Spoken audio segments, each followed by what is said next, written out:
वांग्याची भाजी बनवण्यासाठी वांग्यांना अशा प्रकारे कट करून घ्यायचं आहे। कांदा, लसूण, आलं, खोबरं, कोथिंबीर तेलावर भाजून मिक्सरला दळून घ्यायची आहे। एका भांड्यात काढायची आहे। त्यामध्ये लाल मिरची, हळद, धना पावडर, कांदा लसूण मसाला, गोडा मसाला घालायचा आहे। चवीपुरतं मीठ घालायचं आहे।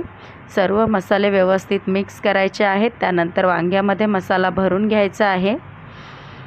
कढईमध्ये 1.5 चमचा तेल गरम करून त्यात जिरी, मोहरी, हिंग, कढीपत्त्याची पाने घालायची आहेत। मसाला घालायचा आहे आणि वांग्यांमध्ये मसाला भरलेली वांगी घालायची आहेत। तेलावरती व्यवस्थित तेल सुटेपर्यंत परतून घ्यायचे आहेत। त्यामध्ये 1.5 ग्लास पाणी घालायचं आहे। उकळी आल्यानंतर 2 चमचे शेंगदाण्याचा कूट घालायचा आहे। त्यावर अर्धवट झाकण ठेवून 6 ते 7 मिनिटं भाजीला शिजवून घ्यायचं आहे। 7 मिनिटांनंतर गॅस बंद करायचा आहे। कट केलेली कोथिंबीर घालून गरमागरम वांग्याची गावरान पद्धतीची भाजी सर्व करायची आहे।